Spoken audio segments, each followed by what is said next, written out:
Big TV భక్తి సమాచారం WhatsApp ఛానల్లో జాయిన్ అవ్వండి. అన్ని విశేషాలు ఎప్పటికప్పుడు తెలుసుకోండి. నాతో ఒకసారి ఒక మిత్రుడు అన్నాడు, సంక్రాంతి వస్తుంది కదండి, ఓ పంచెల చాపు చీరా కొనాలన్నాడు. నేనన్నా పంచమి ఇంట్లో కట్టుకునే వాళ్ళు ఎవరన్నా? అయ్యో అలా అంటారేంటి కోటేశ్వరారు, మా ఇంట్లో మా స్వామి అమ్మవారు ఉన్నారు కదా అన్నాడు. నేను తెల్లబోయా. స్వామి అమ్మవారు ఎవరయ్యా అన్నాను. మరి మా సింహాసనంలో మా స్వామివారు అమ్మవారు ఉన్నారు కదండి, పార్వతీ పరమేశ్వరులు. పండక్కి నేను కొనుక్కుని, మా ఆవిడ కొనుక్కుని, మా పిల్లలు కొనుక్కుని వాళ్ళని వదిలేనా? తల్లిదండ్రులు కదా, ముందు వాళ్ళకి కొని మేము కొనుక్కుంటాం అన్నాడు. ఎంత పెట్టి కొన్నాడు కాడు, వాళ్ళు ఉన్నారని నమ్మాడు. నువ్వు కొన్నావా అలా? ఎప్పుడన్నా పెళ్లికి బట్టలు మేనత్త పేరు రాస్తావు, మేనల్లుడి పేరు రాస్తావు, ఆ తమ్ముళ్ళు రాస్తావు, వదినలు రాస్తావు, ఎవరికి ఏ రేంజ్ రాస్తావు, ఎందుకైనా మంచిదని సేఫ్ సైడెడ్గా ఇంకో 10 చీరలు అంటావు. నా ఇంట నా సింహాసనంలో ఉన్న నా సర్వేశ్వరుడికి, నా తల్లికి ఓ పంచల చాపు, ఓ చీర, పసుపు, కుంకమని మొట్టమొదట ఓ పళ్ళెంలో పెట్టి తీసుకెళ్ళి అక్కడ పెట్టి నమస్కారం పెట్టావా? నీకిక్కడ సౌందర్యం ఉంటే వాడు అక్కడ పొంగిపోతాడు. ఎంత పంచె పెట్టావని కాదు, ఆయన కట్టుకునే పంచె నువ్వు పెట్టలేవు. కానీ తండ్రి ఎంతంత పంచెలైనా కట్టగలడు, అంతటి సమర్థుడు. అయినా షష్ఠి పూర్తి పీటల మీదయా కొడుకు సంతోషంతో తీసుకొచ్చినటువంటి ఓ 300 రూపాయల పంచె కట్టు కూర్చుంటాడు. అది కాళ్ళకి పిక్కలకి పైకి వెళ్ళింది, అయినా కట్టుకుంటాడు. ఎందుకో తెలుసా? పాపం వాడికి తెలియదండి, ఈ పిల్లాడు ఏదో తెచ్చాడు పంచె, వాడు తెచ్చింది కట్టుకుంటే వాడికి సంతోషం అని కట్టుకుంటాడు. నీ ఆర్తి ఆయన నీకు సుందరవదనారవిందంగా కనపడతాడు. ఇంతకన్నా నేను నోరు కొట్టుకోక్కర్లేదు అనుకుంటున్నాను. కాబట్టి ఎవరి చేత కట్టబడనటువంటి వాడు అమాయకురాలైనటువంటి గోపిక కడదామని ప్రయత్నిస్తే అయ్యో ప్రయత్నిస్తోందని తనంత తాను కట్టుబడి దామోదరుడైనట్టు నీవు కూడా ఈశ్వరుడి పట్ల అంత కృతజ్ఞతాభావంతో ఉంటే ఆయన నీకు సుందరవదనారవిందుడై కట్టుబడతాడు. ఇది చెప్పడానికి పక్కకి తెచ్చారు ఆ పేర్లు తప్ప ఏదో సరదాగా ఇది బాగుంది ఇది బాగుందని వేయడం కాదు. కాబట్టి దామోదర గుణమందిర సుందరవదనారవింద గోవింద. ఇప్పుడు ఇత పూర్వం శ్లోకంలో నిన్న మీకు చెప్పినప్పుడు నేను ఉద్ధృత నగభిధనుజ ధనుజకులామిత్ర మిత్ర శశి దృష్టే అన్నప్పుడు ఉద్ధృత నగ అంటే కొండ ఎత్తి పట్టినటువంటి వాడు గోవిందుడే. అందులో ప్రకటనంగా పేరు చెప్పకపోయినా గోవిందనామస్మరణమేగా శంకరాచార్యులు వారు చేశారు. మరి ఇప్పుడు మళ్ళీ గోవింద అనడం ఎందుకు? అంటే ఇక్కడ ఒక పెద్ద రహస్యాన్ని ఒక దాన్ని దాచారు శంకరాచార్యులు గారు. ఏమిటో తెలుసా అండి? ఈశ్వరుడు దశావతారములు స్వీకరించాడు. అందులో ఇంకా కల్కి అవతారం రాలేదు కాబట్టి 9 అవతారాలు వచ్చాయి. 9 అవతారాల్లో పట్టాభిషేకం జగద్విఖ్యాతంగా జరిగినటువంటి అవతారాలు 2. ఒకటి పట్టాభిషేకం అనేటప్పటికీ మనకి గుర్తొచ్చేటటువంటి అవతారం ఏది? రామావతారం. రామ పట్టాభిషేకం అంటాం కదా. రామావతారంలో పట్టాభిషేకం జరిగింది. 2వ అవతారం ఉంటుంది, అందులో పట్టాభిషేకం జరిగింది. ప్రధానమైన పట్టాభిషేకాలు. అదే అవతారం కృష్ణావతారం. కృష్ణావతారంలో రాచరికం చేయడానికి సింహాసనం మీద కూర్చుని పట్టాభిషేకం లేదు, ఎందుకంటే ఆ అవతారంలో యాదవులకు పరిపాలనాధికారం లేదు. అందుకని కృష్ణుడు తీసుకోలేదు. మళ్ళీ ఆ కథ వేరనుకోండి, ఇప్పుడు దాని జోలికి నేను వెళ్ళను. కాబట్టి కృష్ణుడు రాజ్యపాలన చెయ్యలేదు, కానీ ఆయనకి పట్టాభిషేకం జరిగింది. ఏ పట్టాభిషేకం జరిగింది? అప్పుడు ఏ పేరు వచ్చింది? గోవింద. నిన్ననేగా మీకు చెప్పాను నేను. సురభిక్షీరమలం సురద్విప మహాసుండాలతానీత నిజ్జరగంగాంబువులం నిలింపజనని సన్మౌని సంఘంబుతో సురనాథుండభిషక్తి చేసి పలికెన్ సొంపార గోవిందుండన్ సురణాక్రాంత విపక్షుతోయజ జలాక్షున్ సాధు సంరక్షణు. ఆ రోజున ఆకాశగంగా జలాల్ని ఐరావతం తన తొండంతో పట్టుకుని వస్తే కామధేనువు పాలతోటి ఇంద్రుడు అభిషేకించి గోవిందా అని పిలిచాడు. కాబట్టి కృష్ణావతారంలో సింహాసనం మీద కూర్చోపెట్టకపోయినా ఇంద్రుడు ఆయనకి పాలు పోసి మందాకిని జలాలు పోసి గోవిందా అని పట్టాభిషేకం చేసి పిలిచాడు. గోవింద పట్టాభిషేకం. శ్రీరామ పట్టాభిషేకము అయింది, గోవింద పట్టాభిషేకము అయింది. అసలు మనుష్య జాతికి కీర్తి తెచ్చినటువంటి వాడు ధర్మావలంబకుడు రామచంద్రమూర్తి. కాబట్టి ఈ స్తోత్రంలో ఎక్కడైనా ధనుజకులామిత్ర అన్న దాంట్లో తప్ప రాక్షస సంహారం చేసినటువంటి వాడా అంటే ప్రధానంగా రాముణ్ణి కీర్తించడం తప్ప అసలు ప్రకటనంగా శంకరాచార్యుల వారు రామనామం ఎక్కడైనా చెప్పారా ఈ స్తోత్రంలో? ఎక్కడా చెప్పల. అసలు మనుష్యులకి ధర్మం నేర్పినవాడు ఆయన కదండి. భద్రాచలం వెళ్ళి ఆ శంకరాచార్యుల వారే ఆయన్ని స్తోత్రం చేశారు. మహానుభావ, ఇంత గొప్ప అవతారమయ్యా నీది అని. అటువంటి శంకరాచార్యుల వారు ఈ స్తోత్రంలో ఎక్కడ రామనామం ఎత్తలేదు. పైగా రామ పట్టాభిషేకం పరిపాలనాంశ కలిగిన పట్టాభిషేకం. పట్టాభిషేకం పరిపాలన కోసం చేస్తారు. ఆ మాటకొస్తే కృష్ణుడికి గోవిందుడిగా పట్టాభిషేకం పరిపాలన కోసం పట్టాభిషేకం కాదు. కాబట్టి రామనామం వెయ్యాలి. గోవింద అని వేశారు కానీ రామ అని వేయలేదు అక్కడ. ఎందుకు వేయలేదు? ఎందుకు ఆయన మళ్ళీ గోవింద అనేవాడారు? ఉద్ధృతనగా గోవింద అయినప్పుడు మళ్ళీ గోవింద అనడం ఎందుకు? రామ అనకుండా పరిపాలనాంశగా చూస్తే రామ కదా పెట్టాలి అక్కడ. ఎందుకు పెట్టారో తెలుసా అండి గోవింద అని? మీరు చాలా జాగ్రత్తగా వినవలసి ఉంటుంది ఈ విషయాన్ని. రామచంద్రమూర్తి రావణ సంహారం చేసేశారు. చేసేసిన తర్వాత ఆయనకి పట్టాభిషేకం జరుగుతుంది. పట్టాభిషేకం జరుగుతున్నప్పుడు 80 ఋషులు వచ్చారు. వశిష్ఠో వామదేవశ్చ జాబాలి రథకాశ్యప కాత్యాయన స్వయజ్ఞశ్చ గౌతమో విజయస్తథ. ఈ 80 వచ్చి ఆయనకి పట్టాభిషేకం చేశారు. అభిషేకం చేసి స్నానం చేయించి ఈ 80 ఆయనకి పట్టాభిషేకం చేసినప్పుడు ఆయన మనసు కొంచెం ఇబ్బంది పడింది. ఆయన మనసు బాధపడింది. అంటే భగవంతుడు బాధపడతాడండి అని మీరు అడగచ్చు. రామావతారం మనుష్యుడికి సంబంధించిన అవతారం కాబట్టి సీతమ్మ కనపడకపోతే ఏడిచాడా లేదా? ఏడిచిన వాడు ఏదైనా తేడా వస్తే కొంచెం బాధపడతాడా పడ్డా? ఒక తేడా ఒకటి జరిగింది రాముడికి పట్టాభిషేకం జరిగినప్పుడు. ఏమిటా తేడా అంటారేమో. ఏ మహానుభావుడు రామాయణాన్నంతటినీ దర్శనం చేసి రచించాడో బ్రహ్మగారి యొక్క అనుగ్రహం చేత ఆ వాల్మీకి మహర్షి రామ పట్టాభిషేకం చేసినప్పుడు ఒక మాట రాశారు. అది వాసవో వసుహు అని. అంటే వసువులు అష్టవసువులు ఉంటారు 80. వాళ్ళు వాసవో అంటే ఇంద్రుడు. ఇంద్రుడికి వసువులు పట్టాభిషేకం చేస్తారు. ఇంద్రుడికి వసువులు పట్టాభిషేకం చేస్తే ఎలా ఉంటుందో ఈ 80 ఋషులు రాముడికి పట్టాభిషేకం చేస్తే అలా ఉంది అని రాశారు. అంటే ఆయన ఉద్దేశం ఏంటంటే ఇంద్ర పట్టాభిషేకం చాలా గొప్పది కదా, అందుకని పోల్చారు. కానీ రాముడు కుందేట మనసులో. ఎందుకో తెలుసా? ఇలా అంటారు ఏమిటన్నది. ఎందుకని అంటే ఆ రాముడు చిన్నపిల్లవాడిగా ఉండగా బాలకాండలో చెయ్యరాని తప్పు పని చేసినటువంటి ఇంద్రుడు పతివ్రత అయినటువంటి అహల్యతో చెయ్యరాని దోషం చేస్తే రామచంద్రమూర్తి యొక్క పాద ధూళి తగిలి మళ్ళీ అహల్య శాప విమోచనాన్ని పొందితే ఆయన పతితపావనుడు అని పేరు వచ్చింది. ఆ ఇంద్రుడు దోషం చేస్తే అహల్యని తాను ఉద్ధరించాడు. ఆ ఇంద్రుడి పట్టాభిషేకంతో తన పట్టాభిషేకాన్ని పోల్చడం ఏంటి? ఎవరు తప్పు చేశాడో ఆ తప్పు చేసిన వాడి వల్ల పొరపాటు పొంది ఇబ్బంది పడిన స్త్రీని తన పదరజస్సుతో ఉద్ధరించినటువంటి రామావతారం యొక్క పట్టాభిషేకాన్ని బాలకాండలోనే తప్పు చేసిన వాడిగా చెప్పబడ్డ ఇంద్రుడి పట్టాభిషేకంతో పోల్చి చూపించడమా? అరే ఇంద్ర పట్టాభిషేకం జరిగినట్టు జరిగిందన్నారు వాల్మీకి మహర్షి. ఇంద్రుడు ఎటువంటి వాడు, నేను ఎటువంటి వాడిని? నేను పతితపావనున్నై ఆవిడ్ని ఉద్ధరించాను. ఆయన ఆవిడికి మచ్చ తెచ్చాడు. ఆయనతో నన్ను పోల్చారేమిటి? ఇంద్రుడు అన్న పేరుతోటి పట్టాభిషేకానికి కొంచెం బాధపడ్డట్టు ఆయన. అందుకని ఆ పట్టాభిషేకానికి రాముడు లోపల సంతోషించింది లేదు. కాదు. రెండో కారణం ఏమిటో తెలుసా అండి? రావణాసురుడు ఎంత భయంకరుడో రావణాసురుడి కొడుకు అంత భయంకరుడు.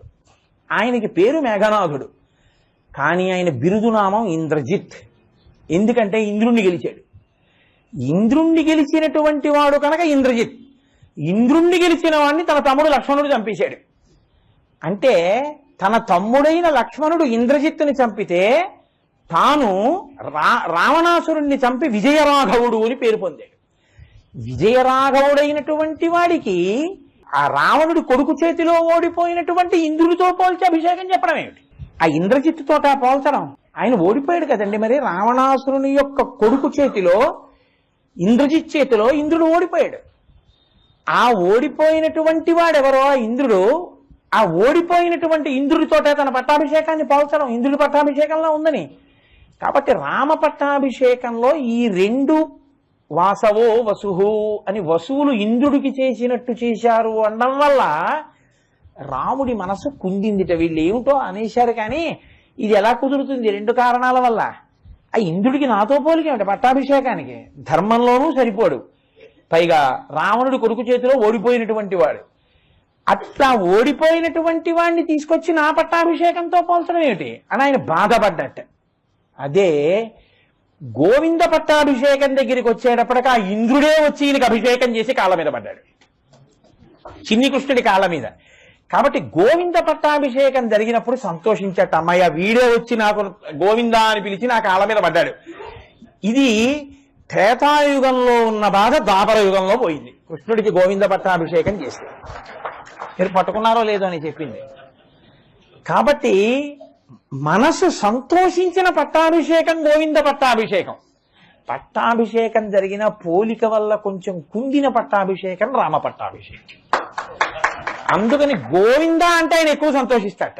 అందుకని శంకరాచార్యులు వారు ఏం చేశారంటే, పరిపాలనాంశగా పట్టాభిషేకం గుర్తొచ్చేటప్పటికి కొంచెం ఆయన చిన్నబుచ్చుకుంటాడు. ఆ బాధ ద్వాపరయుగంలో పోయింది పట్టాభిషేకంలోని. గోవిందా అంటేనే ఎక్కువ సంతోషిస్తాడని గోవిందా అనే వేశారు ఆయన. మళ్ళీ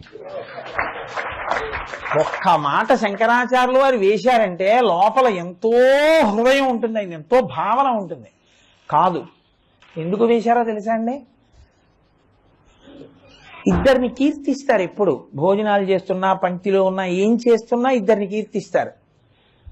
ఎప్పుడు కూడా మనం చూడండి, పార్వతీపతే హరహర మహాదేవ అన్నాను అనుకోండి, శంభో శంకర అంటారు. కానీ ఏమీ అనకపోయినా సరే ఇలా నేనంటేనే మీరు అంటారు. హరే పార్వతీపతే అన్నాను అనుకోండి, హరహర మహాదేవ అంటే శంభో శంకర అంటారు. ఏమీ అనకపోయినా గోవిందా గోవిందా అంటారు తిరిగి. దానికి ముందెవరు ఏం చెప్పక్కర్లేదు, చెప్పకపోయినా గోవిందా గోవిందా అంటారు. పిల్లాడి పుట్టాడు అనుకోండి, వాడికి మొదట ఏం నేర్పుతారంటే రెండు చేతులు తీసుకెళ్లి జోగలు పెట్టించి గోవింద గోవింద అంటారు. పిల్లాడు పుట్టగానే గోవింద. ఆయన పేరు వెంకటేశ్వరుడు, అయిన మెట్లెక్కుతూ గోవింద గోవింద గోవింద గోవింద అంటారు. క్యూ జరగలేదనుకోండి, గట్టిగా గోవింద గోవింద గోవింద గోవింద అంటారంటే ఏమండో లైన్ జరపండి, ఏమండో లైన్ జరపండి. ఆఖరికి భోజనాలు ఎట్టారనుకోండి, ఉచిత భోజనాల దగ్గరికి వెళ్ళారనుకోండి, తింటూ తింటూ మధ్యలో ఎవడో గోవిందా గోవిందా అంట. ఆదివరాహస్వామి గుడికి గోవిందా గోవిందా, గుండు చేయించుకున్నారనుకోండి గోవిందా గోవిందా. ఆఖరికి ఇంట్లో ఎవడో ఊడిపోయాడు అనుకోండి, గోవింద కొట్టేశాడు. పుట్టుకనందు మంగళమునందు అమంగళమునందు అన్నిటి యందు గోవింద. చిత్రం ఏంటంటే గోవిందనామానికి అంత ప్రఖ్యాతి ఉంది. ఒక్క మంగళంలో ఉపయోగించడం కాదు, అసలు దాన్ని ఉపయోగించకుండా ఉండడం అన్నది ఉండదు. ఎవరో ఒక ఆయన ఓడిపోయాడు అనుకోండి, ఆయన ఏమైందండి అని అనుకోండి, గోవింద కొట్టేశాడండి అంటే. చిత్రం ఏంటంటే పసిపిల్లల దగ్గర నుంచి వృద్ధుల వరకు, పుట్టడం దగ్గర నుంచి ఊడిపోవడం వరకు గోవిందనామమే. అటువంటి నామాన్ని ఉద్ధృతనగా అని వదిలేసి ప్రకటనంగా అనకపోతే దోషం అయిపోలేదు. అందుకని గోవింద అన్నాడు. అలా అనకపోతే వీళ్ళు చిన్నబుచ్చుకుంటారు ప్రార్థనలు, అదేంటి ఇన్ని ఉన్నాయి కానీ గోవిందా అంటే బాగుండేదని. ఆయన రాయలేదని మనమే ఇదంతా చదివేసి గోవిందా గోవిందా అంటాం. అప్పుడు శంకరాచార్యుల వారు చిన్నపుచ్చుకోవాలి. అందుకని నేనే చేస్తే గొడవ వదిలిపోతుందని మళ్ళీ దామోదర గుణమందిర సుందర వదన రవింద గోవింద. ఈశ్వరుడి అనుగ్రహం కలగడానికి ప్రధానమైంది ఏదంటే గురువుగారి అనుగ్రహం ఉండాలి. గురువుగారి అనుగ్రహం మీకు ఈశ్వరానుగ్రహాన్ని తెచ్చిపెట్టినప్పుడు మీ ప్రయత్నం చేత మీరు తెచ్చుకోవడం చాలా చాలా కష్టం. గురువుగారి అనుగ్రహం అంగరక్ష.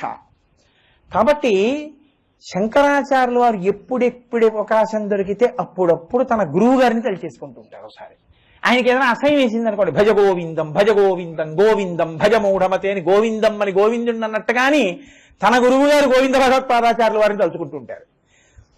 ఇంతమంది ఉద్ధరింపబడడానికి నేను ఈ స్తోత్రం చెప్తున్నాను కదా, మా గురువు గారి పేరు ఇందులో ఉంటే కదా అనుగ్రహం.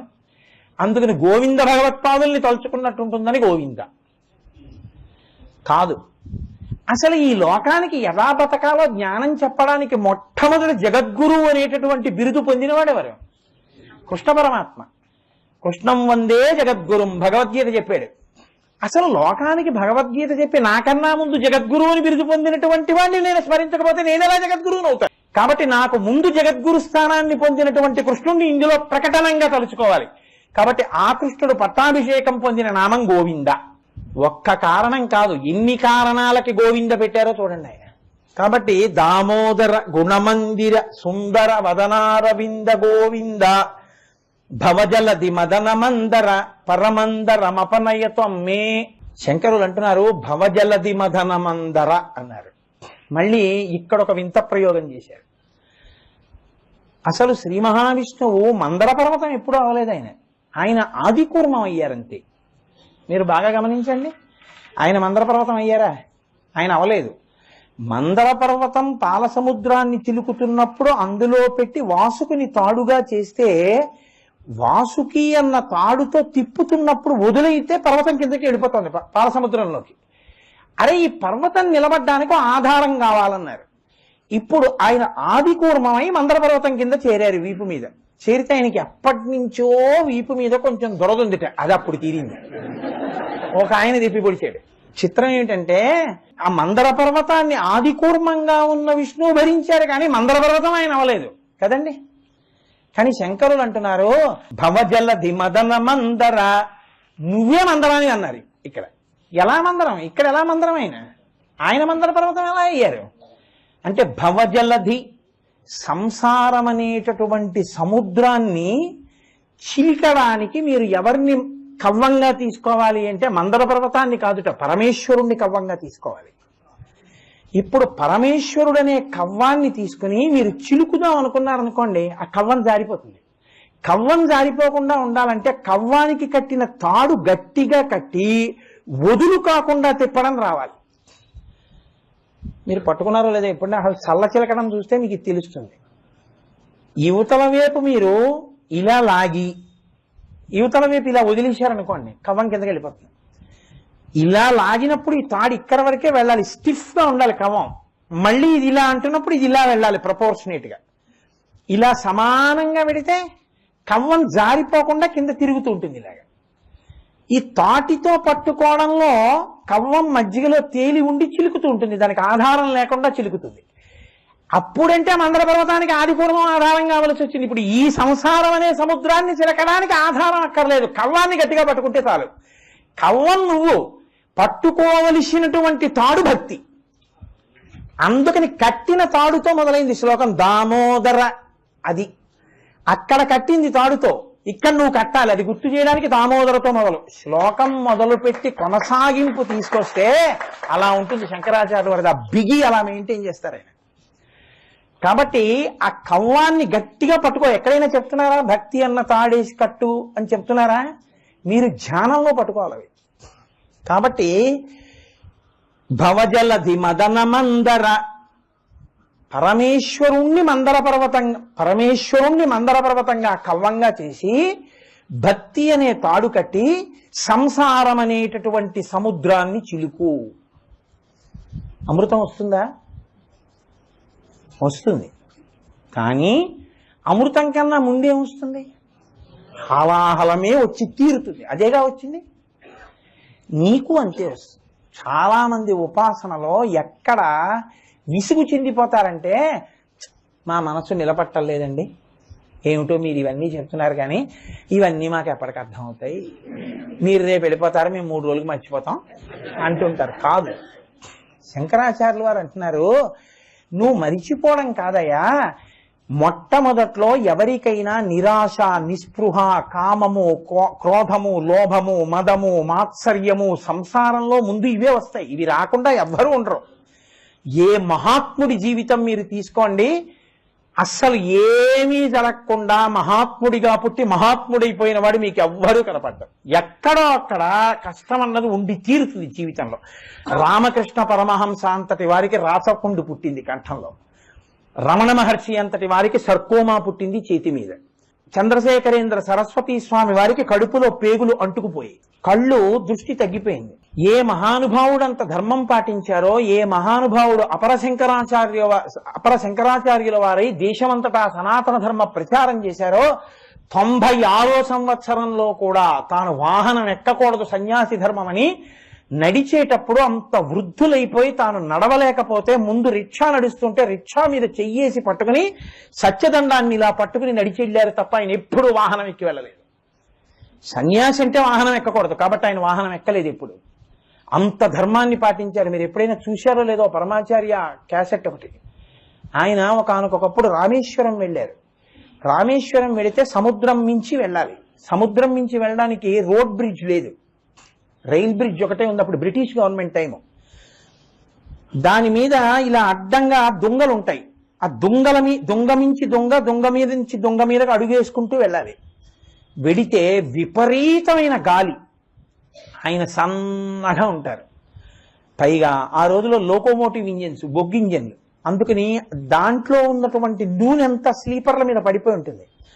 కాలు కాని జారిందో సముద్రంలో పడిపోతారు రెండింటి మధ్యలోంచి. పైగా అట్నుంచి రైలు కానీ వెనక నుంచి రైలు కానీ వస్తే తప్పుకునే మార్గం లేదు. కాబట్టి అన్నారు, అయ్యా మీరు ఇక్కడ మాత్రం రైల్లో వెళ్ళిపోండి అవతల వైపు అన్నారు. ఆయన అన్నారు, ఒక్క నాటికి వెళ్ళను, సన్యాసి వాహనం ఎక్కను, ఈ రైల్ బ్రిడ్జ్ మీద నడుస్తానన్నారు. బ్రిటిష్ గవర్నమెంట్ గౌరవించింది ఆయన్ని, రైళ్ళు ఆపేసింది పరమాచార్య వెళ్ళేవారు. మీరు క్యాసెట్ చూశారో లేదో తెల్లబోతారు. మేము కాకినాడలో అయ్యప్ప స్వామి దేవాలయంలో పెద్ద స్క్రీన్ పెట్టి వేసి చూపించాం ధర్మం అంటే ఎలా ఉంటుందో ఆ క్యాసెట్. ఆయన స్లీపర్స్ మీద నడిచి వెడుతుంటే సత్యదండం పట్టుకుని గాలికి విసిరేస్తున్నట్టు సౌండ్ కూడా అందులో, ఎంత శబ్దం, కింద నుంచి సముద్ర తరంగాలు అలా లేస్తున్నాయి. ఇలా చూస్తే కళ్ళు తిరిగిపోతాయి. అంత గాలిలో సత్యదండాన్ని అలా పట్టుకుని దొంగలు దాటుకుంటూ అలాగే ఆయన రామేశ్వరం వెళ్ళి రామేశ్వరం నుంచి వచ్చారు తప్ప ఆయన మాత్రం వాహనం ఎక్కలేదు. అంతటి ధర్మాత్ముడైన ప్రేగులు అంటుకుపోయాయి ఎప్పుడూ వెళ్ళపట్టున ఏమీ తినకపోవడం వల్ల. ఖేదపడకపోవడం అనేటటువంటిది శరీరానికి ఉండకుండా ఉండదు. ఎంతటి మహాత్ముడైనా జీవితంలో ఎక్కడో అక్కడ కష్టపడ్డమో, అరిషడ్వర్గముల చేత కాటు వేయబడ్డమో, బాధపడ్డమో ఉండి తీరుతుంది. అంత మహానుభావుడు తులసీదాస్ గారు విపరీతమైనటువంటి వర్షం హోరున కురుస్తుంటే పాదుషా ముందు పురాణం సరిగ్గా చెప్పలేకపోతే, కొత్తగా పెళ్ళయింది నీ భార్య మీద నీ మనసు నిలబడింది వెళ్ళిపోమన్నాడు. ఇంటికి వస్తే భార్య పుట్టింటికి వెళ్ళిందన్నారు, తండ్రి గారికి ఒంట్లో బాగోలేక. కామాన్ని అణుచుకోలేక అంత ఘోరమైన తుఫాన్లో అరణ్యం వెంట కటిక చీకట్లో క్రూర మృగాలుంటాయని కూడా చూడకుండా అత్తవారింటికి వెళ్ళాడు. తలుపులు వేసేసి ఉన్నాయి, హోర్న గాలి, మేడ మీద గదిలో భార్య ఉంది. తలుపు కొడితే సిగ్గుపడవలసి ఉంటుంది, ఇంత వానలో ఎందుకు వచ్చావు మీ ఆవిడ కోసమా అంటారని పైనుంచి తాడు ఒకటి కనపడితే జారిపోతున్నటువంటి ఆ తాడిని జాగ్రత్తగా గోళ్లతో నొక్కి పట్టుకుని పైకెక్కారు. పైకెక్కి తలుపు కొడితే భార్య తలుపు తీసింది. ఒంటి నిండా నెత్తురు. ఏమిటా నెత్తురు అంది. ఏమో నాకు తెలియదే అన్నారు. ఎలా వచ్చారు పైకి అంది. అదేదో తాడు కనపడింది, గోడెక్కానన్నారు. చూస్తే అది పెద్ద చుట్టుకున్నటువంటి ఒక త్రాచుపం, దాన్ని గోళ్లతో గిల్లుతూ పైకెక్కేశారు. దాని నెత్తురు మీద పడిపోయింది. ఆవిడంది, ఇప్పటి వరకు మీకు నేను తెలియను, ఒక్క 10 రోజుల క్రితం పెళ్ళయింది. ఎవరో తెలియనటువంటి నా యందు ఇంత మోహంతో ఇంత రాత్రివేళ అంత అరణ్యంలో ఇంత తుఫాన్లో త్రాచుపాముని పట్టుకుని పైకెక్కి నా దగ్గరికి వచ్చారే, ఇందులో కోటో వంతు మీ దృష్టి ఈశ్వరుడి మీద ఉంటే మీరేమవును అంతే. వెంటనే మెట్లు దిగి కిందకొచ్చి కాశీ వెళ్ళిపోయారు. ఆయన మహానుభావుడై తులసీదాస్ గారు రామాయణ రచన చేస్తే ఆయనకి శ్రీరామ దర్శనం అయింది. హనుమ కూర్చునేవారు పక్కన ఎప్పుడు రామాయణ, అందుకే కదా తులసీ ఘాట్ వచ్చింది కాశీలో. ఒక మనిషి జీవితంలో చాలా గొప్పవాడైనప్పుడు ఆయన గొప్పవాడైపోయాడని మీరు అనుకోకూడదు. ఆయన గొప్పవాడు అవడానికి ముందు ఆయనకి కూడా చాలా కష్టాలు ఉంటాయి. ఆయన కూడా హాలాహలాన్ని అనుభవించిన వాడే, ఆయన కూడా కామక్రోధముల చేత బాధపడ్డవాడే. కానీ ఎదురొడ్డి పోరాడి గెలిచాడు. గెలిచి చిట్ట చివరికి అమృతాన్ని పొందాడు. హాలాహలం రాని అమృతం రాదు. కానీ హాలాహలాన్ని మీరు దాటి అమృతాన్ని పొందాలంటే ఏదో కష్టం వచ్చిందని ఈశ్వరుడు వదలకూడదు. భక్తి అన్న తాడు గట్టిగా కట్టి ఈశ్వరుడన్న మందరాన్ని సముద్రంలోకి దింపి హాలాహలం వచ్చినా వాడు మింగుతాడని నువ్వు నిలబడితే చివరికి నువ్వు అమృతాన్ని పొందుతావు. ఇది శంకరాచార్యుల వారి తీర్పు. కాబట్టి భవజలది మదన మందర పరమందరమపనయతం మే 6వ శ్లోకంతో నిజానికి షట్పది అయిపోయింది. ఎందుకంటే 6 కదా, షట్ అంటే 6, 10 అంటే పదములు, పదములు అంటే శ్లోకం. ఒక్కొక్క శ్లోకం ఒక్కొక్క పదంగా తీసుకున్నప్పుడు 6 పదములు, లేదు అది 9, 6 కాళ్ళు. కాబట్టి 6 శ్లోకాలతో షట్పది పూర్తవ్వాలి. పూర్తవ్వాలంటే ఆయన గొప్పతనం ఏమిటో తెలుసా అండి? పూర్ణత్వాన్ని పొందేస్తేనే పూర్తయినట్టు కదండి. శ్లోకం కాదు పూర్తవ్వలసింది, మీరు ఈశ్వరుడిని మీకు తెలియడం, ఆత్మజ్ఞానాన్ని పొందడం. పూర్ణం అంటే ఏంటి? ఎక్కడ మొదలెట్టారో అక్కడికి తిరిగి వస్తే పూర్ణం. ఇలా వెళ్ళి ఇలా వచ్చి 0 పెట్టాలంటే మళ్ళీ ఎక్కడ మొదలెట్టారో అక్కడికి వచ్చేస్తే కదా పూర్ణం. శ్లోకం దేంతో ప్రారంభమైందో దాంతో పూర్తి చేసేశారు. అవినయం అపనయ అని కదా మొదలెట్టారు, అపనయత్వం మే అంటూ పూర్తి చేశారు, అంటే పూర్ణం చేసేశారు. ఇది శంకరుల యొక్క ప్రతిభ రచనలో. కాబట్టి ఆయన అంటున్నారు, భవజలది మదన మందర, ఈశ్వర నిన్ను నేను మందర పర్వతంగా చేసుకుని సంసారమన్న సముద్రాన్ని చిలుకుతాను, అమృతాన్ని పొందుతాను. నీవు నాకు దీని కొరకు చెయ్యవలసిన ఉపకారం ఏమిటో తెలుసా? భవజలది మదన మందర, పరమం ప్లస్ ధర అని తీసుకోవాలి. దాన్ని ఒత్తేసి పరమంధర అని చదవకూడదు. పరమందర, పరమం ప్లస్ ధర. ధర అంటే సంస్కృతంలో భయం, భీతి, భయానికి ధర అంటారు. పరమం అంటే చాలా బాధతో కూడినటువంటి భయం. చాలా భయంతో ఉన్నారనుకోండి, ఎప్పుడూ భయం. ఎప్పుడూ భయం దేనివల్ల? పిచ్చి ప్రేమ ఎక్కువైపోవడం వల్ల. మీతో నేను చెప్పాను, పిల్లాడు 8 గంటలకి ట్యూషన్ నుంచి రావాలి, 9 అయింది రాలేదు. ఆ రోడ్డు మధ్యలో గొయ్యి తీశారు, వీడు చూసుకోకుండా ఫ్రెండ్స్తో మాట్లాడుతూ వస్తాడు. వాడు సైకిల్ గబుక్కుని గోతులో పడిపోయి ఏం అవ్వలేదు కదా అంటుందమ్మ, ఏం అవ్వలేదు కదా. వాడు పడిపోయి కాళ్ళు చేతులు విరిగిపోయేమో అంత నోటితో ఆ మాట అందో, ఏం అవ్వలేదు కదా అంటుంది తప్ప ఇంకో అరగంట లెక్కలు చెప్పారేమో అందో. ఎందుకందో తెలుసా అండి? ఎక్కడ పిచ్చి ప్రేమ ఉన్నదో అక్కడ శంక ఉంటుంది భద్రత గురించి. ఎక్కడ చాలా ప్రేమ ఉంటుందో అక్కడే ప్రేమ పెరిగిన కొద్దీ బెంగ పెరుగుతుంది. బెంగకే భయం అని పేరు. ఈ భయం మీరు పెట్టుకుని రక్షించగలరా? మీరు ఆలోచించండి, కొంచెం జాగ్రత్తగా ఆలోచించండి. అంత తేలికేం కాదు వద్దని చెప్పడం. నేను నా భార్య గురించి బెంగ పెట్టుకుని నా భార్యని నేను రక్షించగలనా? నేను హైదరాబాద్ వచ్చి కాకినాడలో ఇది ఎలా ఉందో ఏమిటో ఎలా ఉందో ఏమిటో అని బెంగెట్టుకుంటే నేను ఏమైనా కాపాడగలనా? ప్రైవేట్కి వెళ్ళిన పిల్లాన్ని నేను రక్షించగలనా?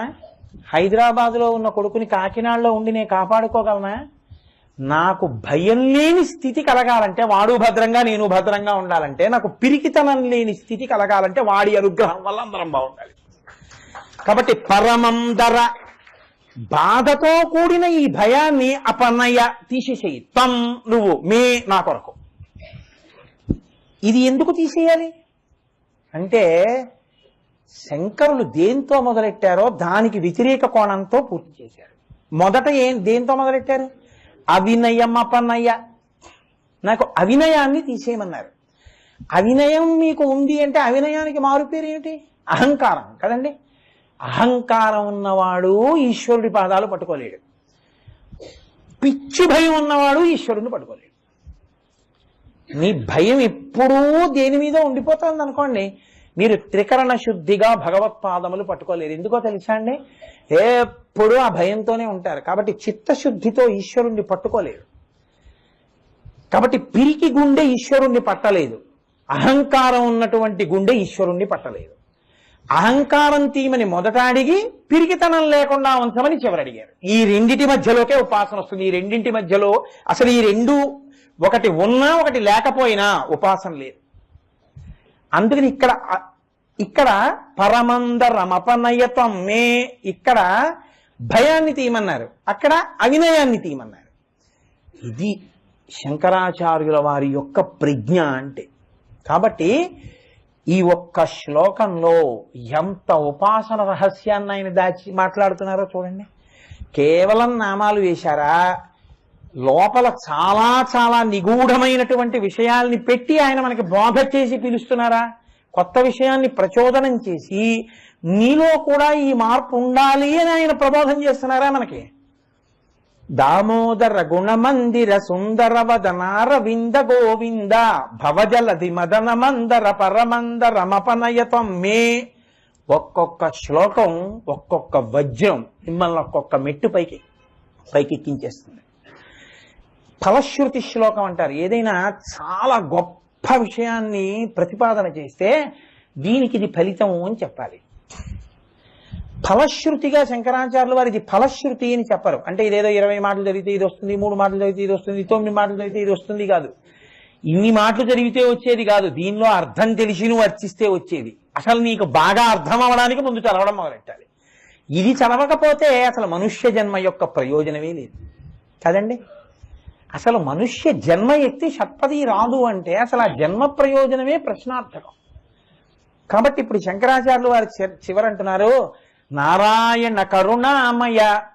నారాయణ అంటే నారహ ఆయనం, సమస్త జీవులయందు తానే ఉండి ఆయనమై ఆధారమై ఉన్నవాడు. యథార్థమునకు ఆయనే తానై ఉన్నవాడు. తత్వం తత్వం అసి అయి ఉన్నవాడు. మీకు బాగా అర్థం అవ్వాలంటే నేను తులం బంగారం ఇచ్చి ఉంగరం చేయించాను. బంగారపు ఉంగరం తయారవుతుందా, రాగి ఉంగరం తయారవుతుందా? బంగారపు ఉంగరమే తయారవుతుంది. నేను బంగారం ఇచ్చి ఉంగరం చేస్తే బంగారు ఉంగరం వస్తుంది, రాగి ఇచ్చి పాత్ర చేస్తే రాగి పాత్ర వస్తుంది. నారాయణ అంటే నారమలకు ఆయనమైన వాడా, సమస్త జీవుల యందు నీవే ఉండి నడిపిస్తున్నవాడా. ఆయనే ఉండి ఆయనే నడిపించినప్పుడు నువ్వు ఆయనే అయ్యి ఉంటావు కదండి. రైల్లో అప్పర్ బెర్త్లో పడుకున్నా, మిడిల్ బెర్త్లో పడుకున్నా, లోయర్ బెర్త్లో పడుకున్నా, పడుకున్నది మాత్రం ఆ రైల్లోనే తిరుపతి వెళ్తావు నువ్వు. అంతేగాని అప్పర్ బెర్త్లో పడుకున్న వాడు అస్తమానం ఏమంటే తిరుపతి వెళ్తుందా, మీరు గబుక్కుని ఒకవేళ మీరు తిరుపతి నేనేమో కాకినాడ వెళ్ళిపోను కదా అని అడగకూడదు. అలాగే వెళుతుంది కదా. ఇంకా మరీ అతి తెలివితేటలు ఉంటే మనం చెప్పలేం. ఏదో వెనకటికి మా స్నేహితుడు మాట చెప్తుండేవాడు, విశాఖపట్నంలో హౌరా వెళ్లే మెయిలు, చెన్నై వెళ్లే మెయిలు కూడా ఓసారి వస్తూ ఉంటాయి. అది అటుపోతుంది, ఇది ఇటుపోతుంది. హౌరా మెయిల్ 1వ నెంబర్ ప్లాట్ఫామ్ మీదకి వచ్చింది, ఒక ఆయన లోపలికి వెళ్ళి భోజనం చేస్తున్నాడు, అది వెళ్ళిపోయింది. చెన్నై వెళ్ళే మెయిల్ వచ్చింది. అయితే మాత్రం అందులోనూ S1, S2, S3, S4గా ఉంటాయి. ఆయన మళ్ళీ భోజనం చేసి వచ్చి బ్రేవ్ మంది ఎంచి S4 వెతుక్కుని అప్పర్ బెర్త్కి పడుకున్నాడు. ఆ కింద కూర్చున్న వాళ్ళు మారిపోయారు, ఇంతకు ముందు ఉన్న వాళ్ళు లేరు. ఇంతకు ముందు చాలా మంది ఉండేవాళ్ళు కదా మనతో పాటు చెన్నై వచ్చేవాళ్ళు, వాళ్ళు ఎవరు లేరేమిటని ఆయన అన్నాడు. కాబట్టి మీరు ఎక్కడికి వెళ్తున్నారు అన్నాడు. వాళ్ళు అన్నారు హౌరా వెళ్తున్నాం అన్నారు. హౌరా మెయిల్ వచ్చేసింది కదా, మేము హౌరా వెళ్తున్నాం అన్నారు. ఆయన అన్నాడు ఇప్పుడైనా దూకియాలి పైనుంచి. ఆయన అన్నాడు ఎంత అభివృద్ధి చెందాయండి railways, under berth is going to Howrah and upper berth is going to Chennai. ఇప్పుడు ఎవరు రక్షిస్తాడు హనీని? అప్పుడు కూడా అంత మౌఢ్యం. నారాయణ కరుణామయ, ఇది శంకరాచార్యులు. మేము ఎంత అయోమయంలో ఉన్నామంటే ఈశ్వరా లోపల నువ్వుండి నడిపిస్తున్నావు, నేనే నడుస్తున్నానని నేను అంటున్నాను. ఇంతకన్నా అన్యాయం ఏంటి? నీ ఊపిరి నువ్వు తీసుకోవడమే నిజమైతే ఊపిరి ఆగిపోయిన వాళ్ళందరూ వాళ్ళు ఆపుకున్నారా? వాళ్ళు ఆపుకోలేదుగా, వాళ్ళ ఊపిరి ఆగిపోయింది. వాళ్ళకి వెంటిలేటర్లు పెట్టినా ఎందుకు ఆగిపోయింది? ఎవడి ఊపిరి వాడు తీసుకుంటే ఎవడు చచ్చిపోడు. అంటే ఊపిరి తీసేవాడు ఊపిరి ఆపేవాడు వాడున్నాడు. భవతి అని సంస్కృతంలో మాట. భవతి అంటే ఉన్నాడు, ఉన్నాడు అంటే ఊపిరి మీదే ఆధారం. ఊపిరి నువ్వు తీస్తే నువ్వు చిరంజీవి, ఊపిరిని తీసేవాడు వేరొకడున్నాడు కాబట్టే నీ సంకల్పంతో సంబంధం లేకుండా నీ శరీరం పడిపోతావు. ఇది నారాయణ, ఆయన నడిపిస్తున్నవాడు. బంగారంతో చేసిన ఉంగరంలో బంగారమే ఉంటే నారాయణ అంతటా ఉంటే అన్ని నారములకు ఆయన ఆయనమైతే ఉన్నది నారాయణయే. కానీ నేనేమంటున్నాను, నేనున్నానంటున్నాను. ఇది నా అజ్ఞానం. Upper berth Chennai, lower berth Howrah పెడుతోందంటే. కానీ నువ్వేమంటున్నావు? అలా మీతో ఎవరైనా అన్నారనుకోండి, మీదైన వస్తువు వాళ్ళకి ఇచ్చారనుకోండి, సాధారణంగా బ్యాంకుకి రైల్వే స్టేషన్కి వెళ్తే వెంటనే పెన్ను అడుగుతారు కదా. మీరు పెన్ను ఇచ్చారనుకోండి, అలా నించున్నారనుకోండి, ఆయన మళ్ళీ ఏం చేస్తారంటే రాసుకుని జేబులో వేసుకుంటారు. పెట్టుకుంటే మీరు అందుకే క్యాప్ మీ దగ్గర ఉంచుకుని పెన్ను ఇవ్వాలి. ఎప్పుడు పెన్ను ఇచ్చేయకూడదు, మీరు మర్చిపోతారు. అందుకని అప్పుడు మీరు మాస్టర్ పెన్ అండి అన్నారనుకోండి, మీరు ఇచ్చారా అన్నారు అనుకోండి, మీకు ఎలా ఉంటుంది? అరే ఇదేంటో ఇప్పుడే కదా ఇచ్చాను విచిత్ర వెళ్తాం కానీ మీరు ఇచ్చారా అంటారేంటి అనుకోరు. మీరు ఇంత కృతజ్ఞత అనుకోరు. ఏమిటండో ఇప్పుడు పుచ్చుకున్నారు, ఇప్పుడు మీరు ఇచ్చారా అంటున్నారు, మీ పెన్నులాగా అంటాం కోపం వస్తే కదా. వాడు లోపలుండి అన్ని నిర్వహిస్తుంటే నేనే అన్ని చేసుకుంటున్నానని అన్నా కూడా మిమ్మల్ని ఏమనుకుంటా వాడు లోపల ఊపిరి తీసుకురానంటే కరుణామయుడు కాడు వాడు. నారాయణ కరుణామయ, ఇది శంకరాచార్యులు వారు. ఆయన మాటలు అంటే ఏదో అన్నానని అనరు, ఆ పక్కనే అన్నారంటే దానికి అర్థం ఉంటుంది. దానివల్ల మీ మనసు రంజిల్లుతుంది చదువుతున్నప్పుడు. అబ్బా నిజం కదా ఈశ్వర, నేను ఏదో పూర్తి చేసేయాలి కాబట్టి అలా చెప్పేస్తున్నాను, కానీ సౌలభ్యంగా అసలు మీరు బాగా లోపల విచారణ చేసి చూస్తుంటే అమృతం వస్తుంటుంది ఆ శ్లోకాల్లోంచి. For more videos like this, subscribe Big TV channel.